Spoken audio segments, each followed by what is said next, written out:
स्वागत है आपका आपके अपने एसके स्टोरी जर्नी चैनल पर। इस चैनल पर हॉरर, पारिवारिक, इमोशन और धार्मिक कहानियां आपके लिए प्रस्तुत होती है और जो जिंदगी से हताश और उदास हो जाते हैं उनके लिए मोटिवेशनल कहानियां भी लेकर आते हैं, जो कि बहुत ही मोटिवेट करने वाली कहानियां होती हैं, जिन्हें सुनकर अपने जीवन में कुछ करने की और कुछ बनने की भावना जागृत होती है।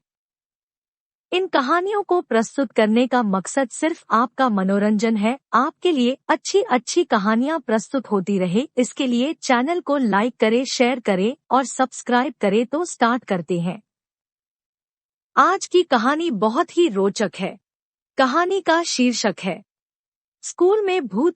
बच्चों के लिए स्कूल उनका दूसरा घर कहलाया जाता है, जहां हम सेफ फील करते हैं।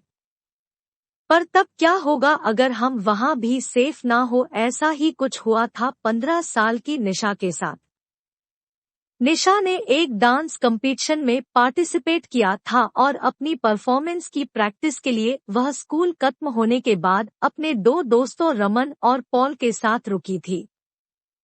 डांस प्रैक्टिस करते वक्त निशा के दोस्त पॉल का बैलेंस बिगड़ गया और वह नीचे गिर गया।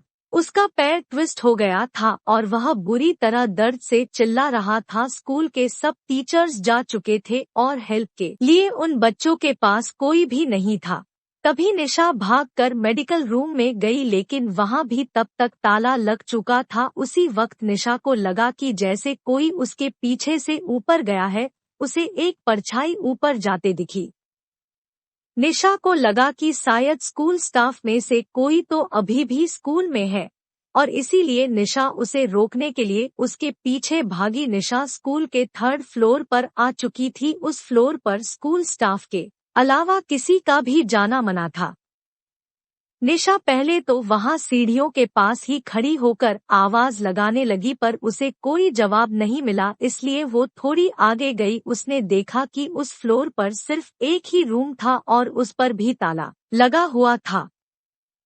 निशा को कुछ समझ नहीं आ रहा था, तो वह परछाई को अपने मन का वहम मानकर वापस जाने लगी, लेकिन तभी उसे एक अजीब सी आवाज आई। जब निशा ने पलटकर उस कमरे की तरफ देखा तो उस पर जो ताला लगा हुआ था वह टूटकर नीचे गिरा हुआ था। निशा एकदम से चौंक गई। वह उस रूम के अंदर गई। उसे दिखा एक आदमी खिड़की की तरफ मुंह करके खड़ा है। निशा ने उससे पूछा क्या वह उसके साथ चलकर पॉल की मदद करेगा, लेकिन उस आदमी ने निशा को कोई रिएक्शन ही नहीं दिया। निशा को सब कुछ बहुत अजीब लग रहा था। उसने फिर से उस आदमी को पुकारा, लेकिन तभी अचानक उस कमरे का दरवाजा अपने आप बंद होने लगा। निशा ये देखकर घबरा उठी। वह दरवाजे की तरफ गई और उसे खोलने की कोशिश करने लगी, लेकिन वह दरवाजा नहीं खुला।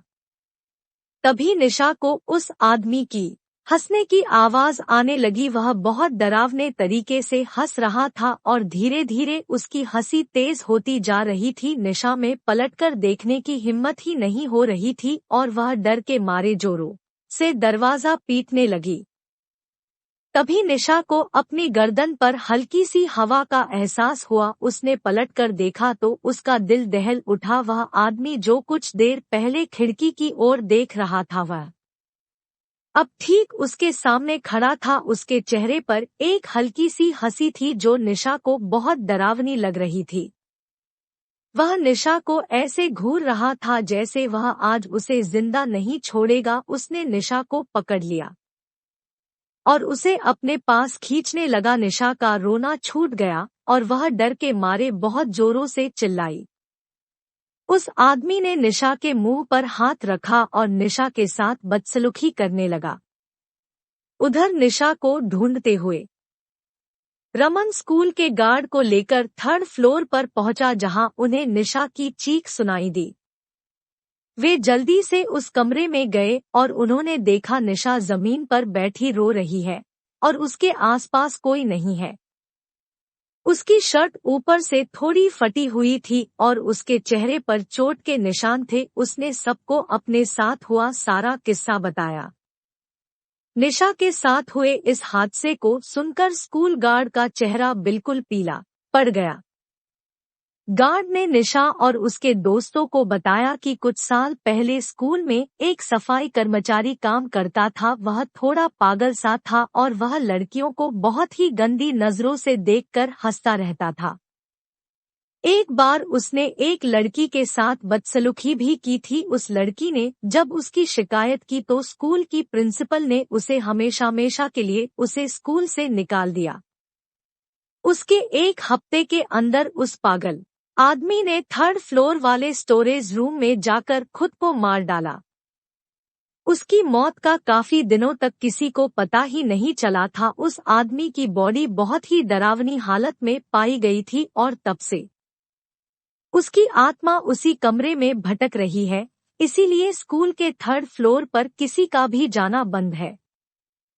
इस इंसिडेंट के बाद निशा इतनी डिस्टर्ब हो गई कि वह कुछ दिन तक स्कूल ही नहीं गई, बल्कि कुछ ही महीनों में उसने एक नए स्कूल में एडमिशन भी ले लिया।